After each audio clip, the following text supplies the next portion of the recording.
Welcome back to Clark's Ring Rants. Let's get straight into today's video. So Frank Sanchez knocks out Richard Torrez in the second round. He lays him out. He knocks him out near damn cold. And he becomes IBF mandatory. He puts himself in line for a world title shot. Let's talk about it. As always, if you could just leave a like on this video, I'd really appreciate it, and hit that subscribe button if you're not already subscribed. Thank you. Back into the video. So I got this one completely wrong. I did a prediction video a few days ago. I covered this fight, I covered the Catterall fight, I covered the Shiraz fight. I'll leave a link in the description. And I picked Richard Torrez to win this fight. I gave a few reasons. I thought, A, Richard Torrez is younger, he's fresher, he might have a bit more ambition, he's got more motivation, he's on a bit of a winning streak. Frank Sanchez, he's not fought since the Caballero fight. He's had one fight, a bit of a knockover job. He's struggled with injuries. This fight, the original date was pushed back again because of Frank Sanchez's injuries, his age, the wear and tear on his body, just the lack of momentum.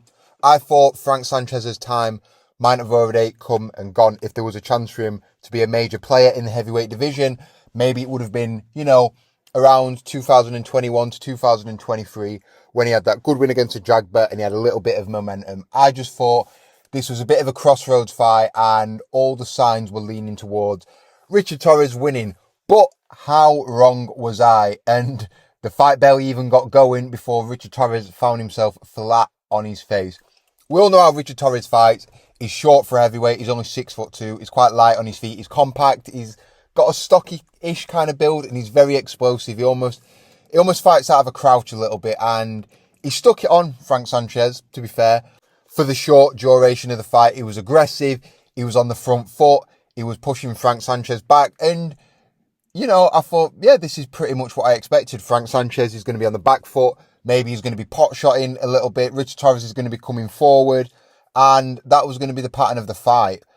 One thing I noticed about Richard Torrez, and this was probably his downfall in this fight, is he can be a bit sloppy when he's coming forward and he's pressure fighting. You take a Derek Chisora, let's say, for example, or an older example, a Povetkin. They're shorter guys, they're pressure fighters. They have a lot more head movement. They're bobbing and weaving. They have a bit of lateral movement. They're coming in.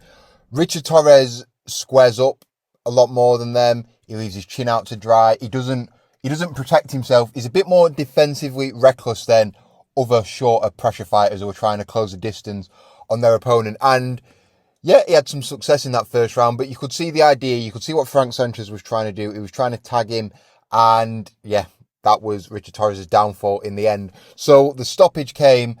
Richard Torrez, he was walking forward, and one thing you always hear pundits and people watching fights talking about is the battle for lead foot superiority when you've got a southpaw in Richard Torrez and you've got an orthodox fighter in Frank Sanchez. They always say you want to try and get that lead foot on the outside of your opponent, as that's going to put you in a better position to land your shots.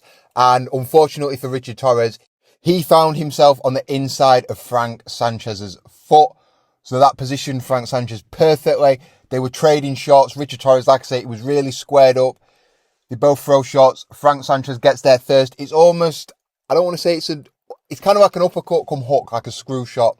Right hand, bang, right on the chin. Richard Torrez feels a full impact. He's squared up. He goes down, and he goes down heavy. I remember watching that and thinking, there's no point counting. He ain't getting up from this. It almost reminded me of his knockout defeat to Bakadeh Jalilov in the amateurs. He was done. He was out cold. He tried getting up to his feet. Listen, the ref could have counted to 58. Richard Torrez was in no fit state to continue in that fight. He face planted it. He got up. It looked like he had 15 pints, and the referee waved it off. And that was all she wrote. A bit of an upset win for Frank Sanchez, really. He puts himself right back in the mix.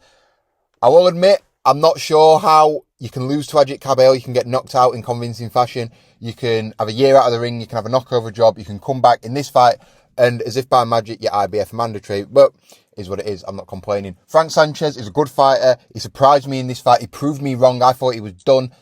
I didn't think he had much left to offer, but now he's back in heavyweight contention, and he's a problem. Frank Sanchez, probably a bit of an underrated puncher as well. I mean, he put Ajagba down. Ajagba's never been down in any other fights, and listen, he laid Richard Torrez out here. So who knows? He could be next in line to fight Usyk, or maybe we're going to get a vacant belt. We don't know what Usyk's doing. We don't know what his situation is, but Frank Sanchez is back He made a statement tonight. He put himself right back into contention, and hopefully he can land himself some big fights because he's a talented fighter. As for Richard Torrez, it's going to be back to the drawing board. I had noticed when I've watched previous Richard Torrez fights that he is really defensively irresponsible. He's a bit reckless. He comes flying in with not much regard for defense. He's got no head movement. He squares up a lot. He's going to have to go back to the drawing board, but he might not be the same after a knockout like that. That can really dent your confidence. But to be fair, he got knocked out cold by Jalolov in the amateurs. He bounced back. He won an Olympic silver medal, and he even rematched Jalolov and went the distance in that fight. So Richard Torrez is clearly a confident character, but he's going to have to change a few things if he wants to have a successful run in the heavyweight division. But anyway, what did you think of this fight? A little upset in my eyes. Frank Sanchez knocks out Richard Torrez to become IBF mandatory, I believe. Who will he fight next? Is anyone going to want to fight him? A lot of people have turned that fight down in the past, but now it could be for a belt. Let me know your thoughts in the comments below. Don't forget to like this video, share, subscribe if you're new. I'll see you on the next one. Peace out.